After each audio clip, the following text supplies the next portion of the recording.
tumekuwa tukifuatilia maendeleo ya bei ya mbolea na upatikanaji wa mbolea kwa makini kwa muda sasa hivi. Na hivi tumemaliza ziara kwenda mikoani kuassess hasa maeneo yale tunaita kapu la chakula.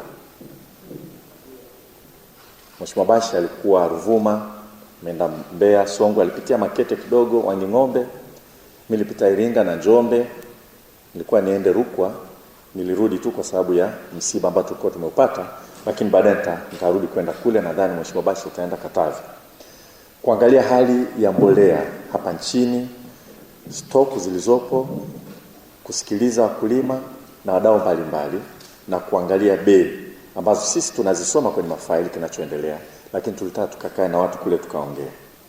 Ni kweli bei zimepanda. Na tunajua tunazungumzia mambo ya tija. Kilimo kizuri kinahitaji uwekezaji. Lazima kuwekeza kwenye mbolea na vitu vingine.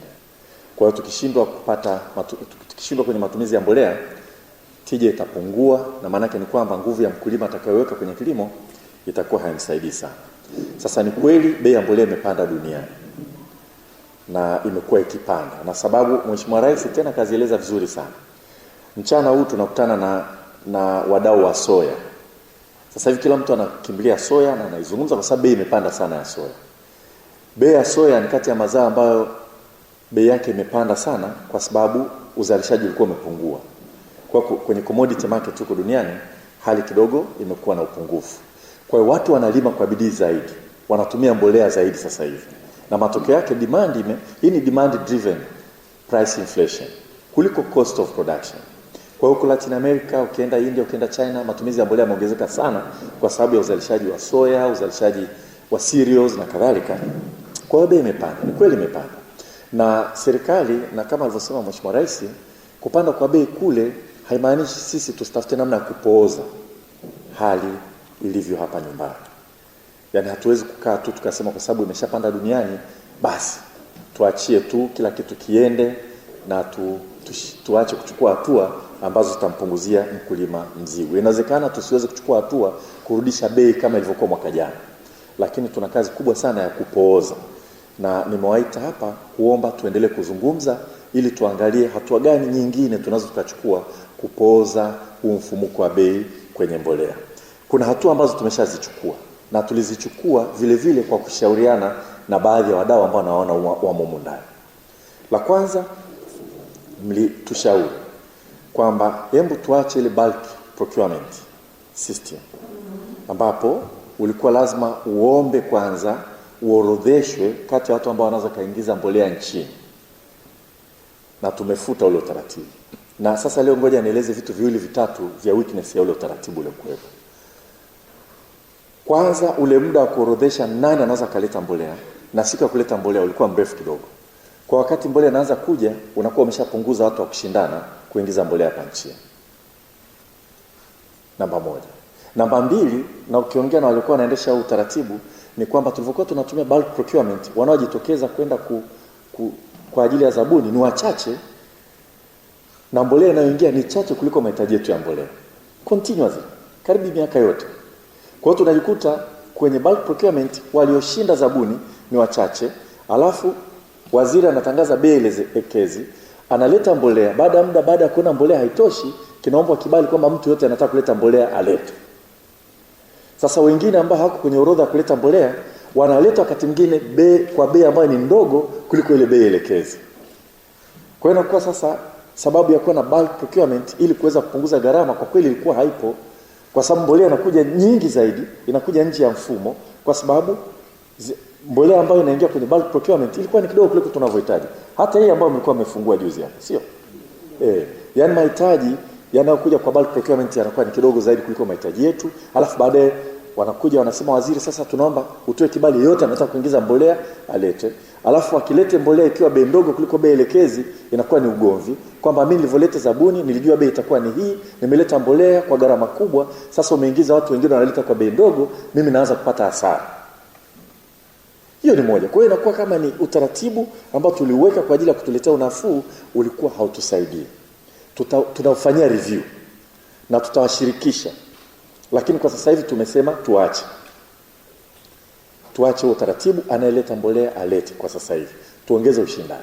Lakini vingine ambavyo niliviona, kimoja hapo ni kwamba yuko kijana yuko pale, nimesema aondoke, sijasema lakini leo nasema aondoke haraka sana TFRA, arudishwe wizarani.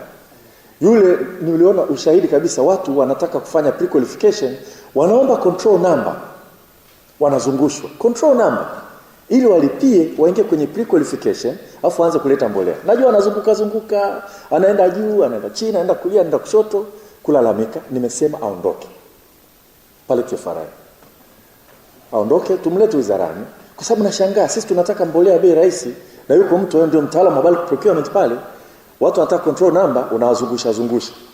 Na ana bahati kwa sababu mtu ana mneno wa kufukuza kazi mara moja. Sio hivyo tu, tangazo la pre-qualification lilotolewa liliwekwa namba ya simu. Kama una shida yoyote piga simu hapa. Ile simu ilikuwa sio ya TFRA, uongo bwana? Imewekwa simu ambayo sio ya taasisi, ni simu ya bwana mmoja huko Geita, hajui hata nini kinaendelea. Kwa watu wanaona tangazo hapa la kuleta mbolea, wanapiga simu. Yule bwana baadaye mimi nilipopiga simu anasema, jamani nasumbuliwa, wananipigia simu kuhusu mbolea. Hausiana na mbolea kabisa. Yule bwana nadhani sijui ni mfugaji tu.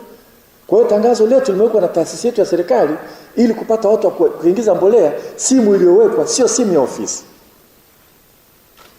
Na ndio maana yule bwana nimemuondoa, na ashukuru Mungu. Ashukuru Mungu kwa sababu sisi mbolea ni swala la kufa na kupona, sio swala mzaha. Sasa sijui ni makosa gani hayo. Na nakumbuka ilichukua muda kidogo, napiga simu nasema, hii simu ni ya nani? Au sio? Niambie, ni hii simu ni ya nani?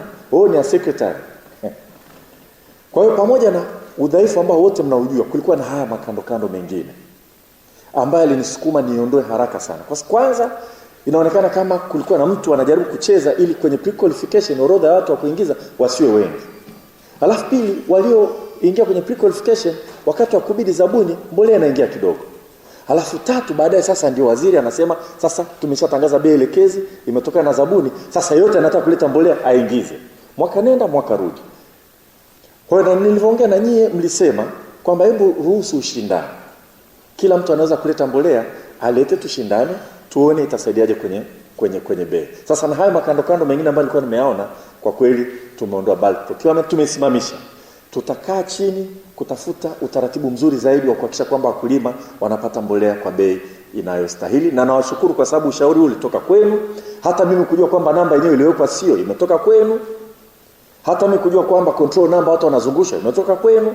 Bahati nzuri watu walikuwa wanakuja ofisini kwangu wananiambia, mheshimiwa, mimi nataka kuingia, angalia WhatsApp message hii hapa nimetuma. Amesema kesho saa 5 amesema ameondoka ofisini, nitakuja baadaye. Na ni mtumishi wa serikali, analipa mshahara. Haya, kwa hiyo bulk procurement tumeiondoa kuongeza ushindani. Na nashukuru naanza kuona mbolea inaingia kwa wingi zaidi sasa hivi. Itatusaidia. Naanza kwa sababu tuna monitor shipment, najua kiasi gani kiko njiani kinakuja. Huko mikoani tumeenda, Mheshimiwa Basha ameenda, tumeona kuna mbolea. Tatizo ni bei iko juu, lakini mbolea itakuja ya kutosha. Na ushindani huo tunaamini kwamba utatusaidia kidogo kupunguza makali ya ongezeko la bei, kwa sababu tunaangalia bei duniani imeongezeka kwa asilimia ngapi na humu ndani imeongezeka kwa asilimia ngapi kwa hapa Dar es Salaam. Kwa hiyo tunavyoona inaongezeka kwa asilimia ambayo ni kubwa kidogo kuliko duniani, tunajua hapa hapana. Tunajua shipment cost imepanda, gharama kusafisha kwa meli imepanda, na gharama ya land transport na yenyewe imepanda. Lakini vile vile tusingependa tuone kwamba inflation inakuwa kubwa sana. La pili mliloniomba, baadhi yenu mko hapa, ni kwamba sisi tunapenda tulete mbolea nyingi kwa wingi.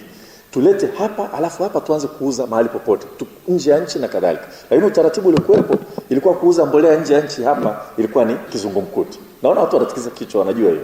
Sasa lazima uanze kwa huyu Daktari Ngailo hapa, itoke iende kwa Nyasebwa, itoke iende kwa katibu mkuu, iende kwa waziri awepo ofisini au amtafute popote alipo Njombe wapi, atoe kibali kiende kwa katibu mkuu, kiende kwa Nyasebwa, kiende kwa Ngailo, kije kwako. Biashara haina muda wa kungoja namna hiyo. Sababu ya kusema kwamba hawezi ku-export mbolea ikifika hapa nchini ni kwa sababu tulikuwa tunataka usalama mbolea isiishi. Lakini alileta mbolea ni huyo tunamnyima asiuze. Yaani unaleta mbolea yako kwako alafu tunakwambia sasa huwezi kuuza nje. Tumeondoa utaratibu. Sasa hivi ukitaka kufanya re-export, wewe leta mbolea ya kutosha, weka hapa nchini. Unaenda tu TFRA. Nataka kupeleka Burundi. Kibali ameruhusiwa kutoa instantly tena online. Wewe peleka Burundi. Sisi tutamonitor hali ya mbolea huko nchini ikoje. na tutakuwa na alternative nyingi. Hatuwezi kukuzuia wewe umeleta mbolea yako ili uuze nchi nyingine, na tunajua ukileta nyingi itatusaidia kupunguza bei. Itatusaidia kupunguza bei ya mbolea. Ni kawaida. The bulk procurement normally tends to reduce unit cost. Japokuwa ile BPS haikutusaidia sana, lakini mtu anataka kuleta mbolea nyingi, tani nyingi, aweke hapa nchini kama hifadhi, aanze kuuza nje, ruksa afanye hivyo. Kingine cha tatu, mlinieleza changamoto ya bandarini. Ya meli zilikuwa zinakaa mpaka siku 10 wakati mwingine kabla ya kuruhusiwa kuingia kutia nanga na kuanza kushusha mbolea. Na nashukuru hiyo ilikuwa mapema mwezi wa 6 mlivoniambia. Nilienda bandarini, tulienda wote na Dr. Ngailo, tulienda kukagua, tukaongea na uongozi wa bandari.